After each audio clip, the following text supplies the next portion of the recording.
inspiration for creating the Nichols Natural Area program came from, well, it started when the city of Hood River approached us with the idea of creating a conservation easement on 3 acres of land down at the Hood River waterfront. So when the city came to us, my first thought was being really excited about the potential to restore riparian habitat at this site. We know that riparian habitat is really limited, or I should say healthy riparian habitat is really limited along the Columbia River. And so to have a space where we could restore some of that habitat was really exciting. But honestly, what got me really, or got us at Riverkeeper really inspired and excited was the idea of linking this space to our community. So by using the space as an outdoor classroom and engaging students and making the actual restoration of the site a community effort.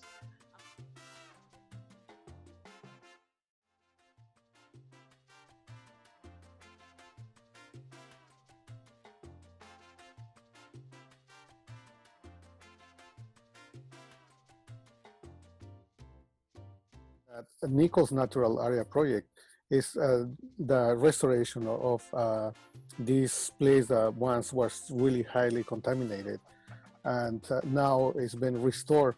But a lot of that work is not only done at the site. We go to schools and talk to kids and go to classroom and tell them about Nichols Natural Area. And at the classroom, we try to connect with the students and tell them the story about the site, and then inviting them to visit the site. And so while telling them story, we try to connect with kids and encourage them to participate, and they get excited.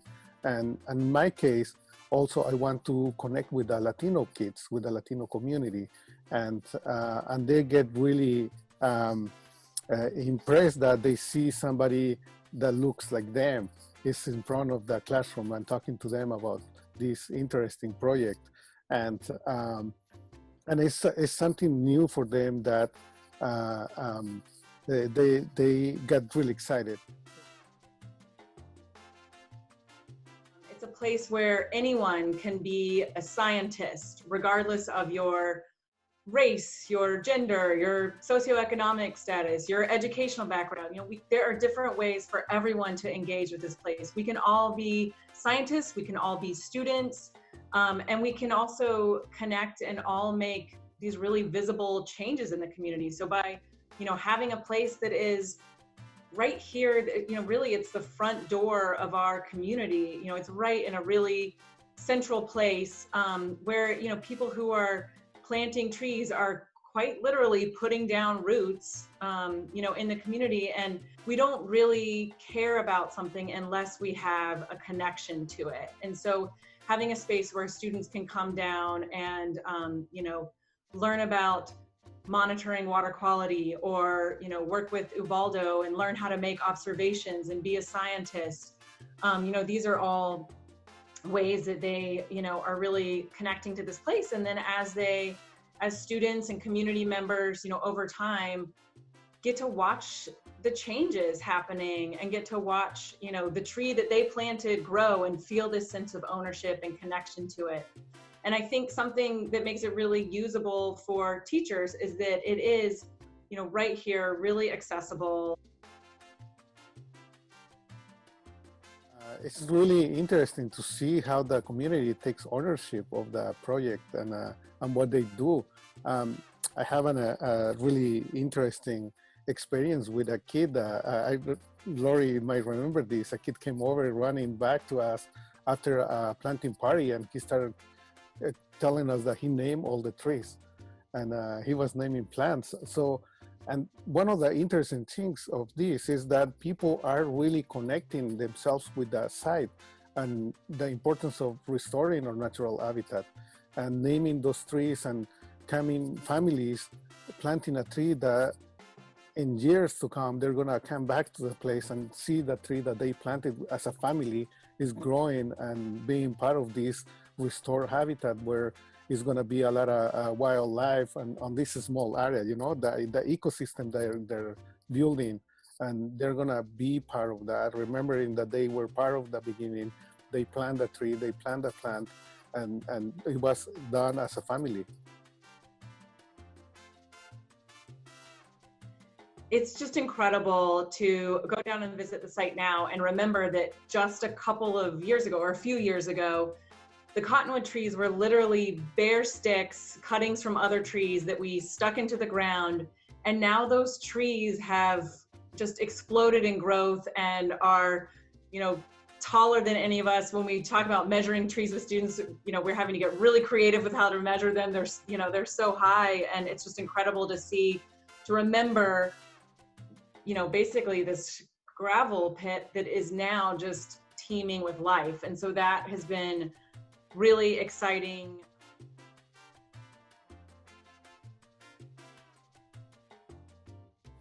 I was talking to them about this Nichols Natural Area, about the project, and then a kid, the Latino kid, was on the classroom, and we were finished the conversation, and I was leaving, and he approached me and he said, asked me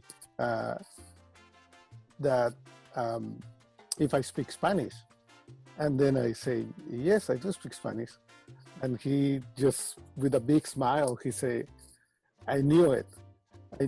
So it's, and that time is like you feel like you really make the connection, something that you were looking for, to make a connection with the kids, and see that somebody that looks like them can be in front of the classroom and be a leader. And for them to wonder, I mean, they know I have a big accent and all the stuff, but it's really nice for them to build that connection. My favorite story was from a restoration event that we held, and it was late winter, and the day of our event, we woke up to torrential rain, crazy wind, just pretty miserable weather. And I even had thoughts of canceling the event because I thought no one is going to come out in this awful weather. It's going to be miserable. But we decided not to. We got the tools, we got out to the site, and sure enough, people start showing up. And before we know it, there were, I think, over 80 people at the event. I think it was our biggest event today, or it was our biggest event to date, and people just came out. They put on their rain gear and they, started working, and we planted a ton of trees and shrubs on the site, and the weather stayed kind of miserable. We did have occasional sun, but everyone had a ton of fun, and it was really neat to see families who had been brought there by their 5th grade student or their 2nd grade student who said, I came with my classroom last week, and so I made my parents come this weekend, and we're here planting trees. And so to see students, dragging their families out to the site and just having this big group of people that, was laughing and planting and eating all the donuts that we had, and, so many that we had to run out and get more snacks. And it was just great. And, it was really fun to see people showing up despite the weather and having a blast. And at the end of that event, Ubaldo and I were cleaning up and packing up our supplies in the tent, and a young boy came up to us and he said, excuse me, I was just wondering if it would be okay if I went back to visit my tree one more time. And it was just really touching to see that he had planted this tree, and he felt such connection and ownership, and he felt like it was his tree, and he wanted to go back and see it one more time, and he promised that he was going to come back and visit again. So watching a student or a young kid make that connection with that place, and I'm sure he's gone back to check on it since then, but it was really fun to see.